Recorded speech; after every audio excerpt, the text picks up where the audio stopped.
അങ്ങനെ ഏറെ ടെൻഷനോടെ രവി രമ്യയെ കാണാനായി വെയിറ്റ് ചെയ്യുകയാണ്. അവൾ ദൂരെ നിന്ന് നടന്നു വരുന്നത് രവി കണ്ടു. ബൈക്കിൻ്റെ അടുത്ത് തന്നെ അവൻ നിന്നു. അവൾ രവിയുടെ അടുത്തേക്ക് ചെന്നു.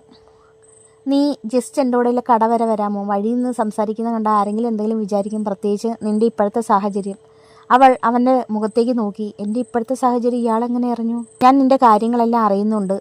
നിൻ്റെ ഇപ്പോഴത്തെ സാഹചര്യവും എല്ലാം എനിക്കറിയാം. ഈ സാഹചര്യത്തിൽ നീ എന്നോട് സംസാരിക്കുമ്പോൾ ഞാൻ നിൻ്റെ ആരാണെന്നോ നീ എൻ്റെ ആരാണെന്നോ നമ്മുടെ മുൻപുള്ള ജീവിതമോ ഒന്നും ആർക്കും അറിയില്ല.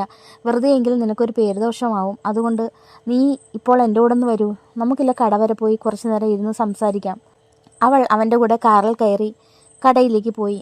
അവർ കടയുടെ ഒഴിഞ്ഞ ഭാഗം നോക്കി തിരഞ്ഞെടുത്ത് കസേരകളിൽ ഇരുന്നു. ജ്യൂസ് ഓർഡർ ചെയ്തു. കഴിക്കാനും ഓർഡർ ചെയ്തു. കുറച്ച് സമയം അങ്ങനെ പോകുമല്ലോ. അവൻ അവളുടെ മുഖത്തേക്ക് നോക്കി. അവൾ ജസ്റ്റ് മുഖത്തേക്ക് നോക്കിയെങ്കിൽ മുഖം കുനിച്ചു. ഞാൻ നിന്നോടൊരു കാര്യം ചോദിക്കട്ടെ?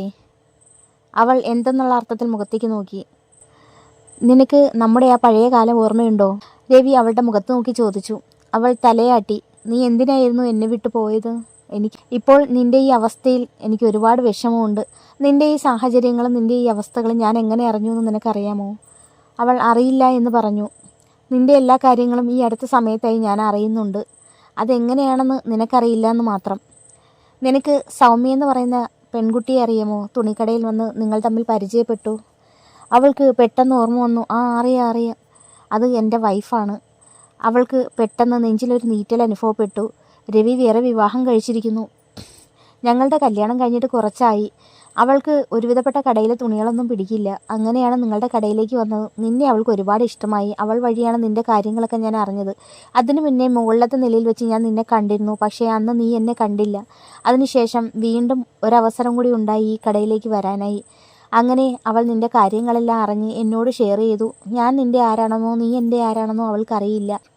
കടയിൽ വെച്ച് പരിചയപ്പെട്ട പെൺകുട്ടി പാവമാണ്, സ്നേഹമാണ് എന്നൊക്കെ പറഞ്ഞ് നിന്നെപ്പറ്റി അവൾ വിവരിച്ചത്. അങ്ങനെ നിൻ്റെ ഇപ്പോഴത്തെ അവസ്ഥ അവൾ എന്നോട് പറഞ്ഞു. അത് കേട്ടിടം മുതൽ എനിക്കൊരു ടെൻഷൻ. അതുകൊണ്ടാണ് ഞാൻ നിന്നെ കാണാൻ വന്നത്, അവൻ പറഞ്ഞു. അവൾ ഒന്നും മിണ്ടിയില്ല. അവൾ അവനോട് ചോദിച്ചു, എൻ്റെ അമ്മ? നിൻ്റെ അമ്മയെ പറ്റിയൊക്കെ നീ ആലോചിക്കാറുണ്ടോ? അമ്മയും അച്ഛനും ഒക്കെ ജീവിച്ചിരിക്കുന്നു എന്ന് എപ്പോഴെങ്കിലും ഒന്ന് തിരക്കാമായിരുന്നു. അവരെ ഞാൻ പൊന്നുപോലെ നോക്കുന്നുണ്ട്. സൗമ്യയുമായിട്ടുള്ള കല്യാണം എന്ന് കഴിഞ്ഞു? അവൾ ചോദിച്ചു. കുറച്ചു നാളായി കല്യാണം കഴിഞ്ഞിട്ട്. വളരെ നല്ല കുട്ടിയാണ്. സ്നേഹിക്കാൻ മാത്രമേ അറിയൂ. അവൾ വന്നതിന് ശേഷമാണ് ജീവിതത്തിന് എന്തെങ്കിലും അർത്ഥമുണ്ടെന്ന് തോന്നിയത് പോലും. നിനക്കൊരു കാര്യം ഓർമ്മയുണ്ടോ? അവൾ ഒരു ആൺകുട്ടിക്ക് ഡ്രസ്സ് സെലക്ട് ചെയ്തത്. അവളുടെ മനസ്സിലൂടെ ഒരു ഇടിമിന്നൽ പാഞ്ഞുപോയി. ആ കുട്ടി ആരാണെന്ന് നിനക്കറിയാമോ? അവൾ ഒന്നും മിണ്ടിയില്ല. അത് നിൻ്റെയും എൻ്റെയും മകനാണ്. അവന് വേണ്ടിയിട്ടാണ് നീ ഡ്രസ്സ് സെലക്ട് ചെയ്തത്. അവൾക്ക് വല്ലാത്ത സങ്കടം തോന്നി. ഒരിക്കൽ പോലും കാണാൻ പോലും ഒന്നും ആഗ്രഹിച്ചിട്ടില്ല. നീ ഒരിക്കൽ പോലും അവനെ കാണാൻ ആഗ്രഹിച്ചിട്ടില്ലല്ലോ. നീ അവൻ്റെ അമ്മയല്ലായിരുന്നോ? ഒരിക്കലെങ്കിലും ഒന്ന് വന്ന് കാണാമായിരുന്നല്ലോ നിനക്ക്. ആരുടെ കൂടെ ജീവിച്ചാലും സ്വന്തം മക്കളെ അമ്മമാർക്ക് മറക്കാൻ പറ്റുമോ? ഞാൻ പഴയതൊക്കെ നിന്നെ ഓർമ്മിപ്പിക്കാനോ നിന്നെ കുറ്റപ്പെടുത്താനോ അല്ല വന്നത്. ഇപ്പോൾ നിലവിലെ നിൻ്റെ പ്രശ്നങ്ങൾ അറിഞ്ഞപ്പോൾ ഉള്ളിൻ്റെ ഉള്ളിലൊരു നീറ്റൽ. ഒരിക്കൽ നിന്നെ സ്നേഹിച്ചത് കൊണ്ടാകാം. ഞാനൊരു കാര്യം നിന്നോട് തുറന്നു ചോദിക്കട്ടെ? ഞാൻ നിന്നെ സഹായിക്കട്ടെ? അവൾ വേണ്ട എന്ന് തലയാട്ടി. സീരിയസ് ആയിട്ട് പറഞ്ഞതാണ്. നിന്നോടൊപ്പം ഇനി എന്തായാലും ഒരു ജീവിതമില്ല. കാരണം ഞാനൊരു ജീവിതത്തിലേക്ക് കടന്നു കഴിഞ്ഞു. ആ കുട്ടിയെ എനിക്കൊരിക്കലും ചതിക്കാൻ കഴിയില്ല. വേറെ ആരും അറിയണ്ട. നിന്നെയും കുഞ്ഞിനെയും സഹായിക്കാം. നിനക്ക് എവിടെയെങ്കിലും ഒരു വീട് ഞാൻ വാങ്ങിച്ചു തരാം. നിൻ്റെ ജീവിതം ഭംഗിയായി നല്ല രീതിയിൽ നടന്നു പോകണം. നിനക്ക് വേണ്ടുന്ന കാര്യങ്ങളെല്ലാം ഞാൻ ചെയ്തു തരാം. എൻ്റെ മനസാക്ഷി നിൻ്റെ കാര്യം പറഞ്ഞിട്ട് നിന്നെ തള്ളിക്കളയാൻ അനുവദിക്കുന്നില്ല. അതുകൊണ്ടാണ് നിന്നെ തേടി വന്നത്. സൗമ്യയ്ക്ക് അറിയില്ല. ഞാൻ പറയുന്നത് നിനക്ക് മനസ്സിലാവുന്നുണ്ടോ? അവൾ തലയാട്ടി. വേണ്ട, എനിക്ക് ഒരു സഹായവും വേണ്ട. എനിക്ക് ആരുടെയും സഹായം വേണ്ട. ആരെയും ഞാൻ കാണാനും ആഗ്രഹിച്ചിട്ടില്ല. ഞാൻ എൻ്റെ കുഞ്ഞുമായിട്ട് ഈ ഭൂമിയിൽ എവിടെയെങ്കിലും ജീവിച്ചോളാം. എനിക്ക് ആരെയും കാണാനും താല്പര്യമില്ല.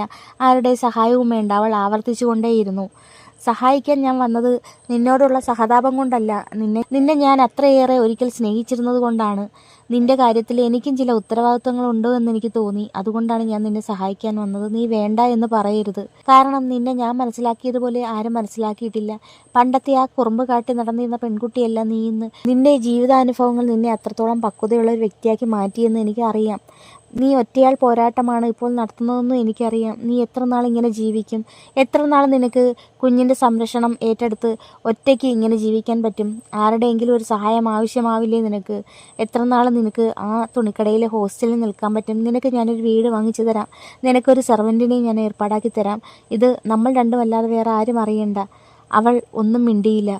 ഞാൻ പറയുന്നത് നിനക്ക് മനസ്സിലാവുന്നുണ്ടോ? അവൾ തലയാട്ടി. ആരുടെയും സഹായം വേണ്ട എന്ന് നീ പറയുന്നു.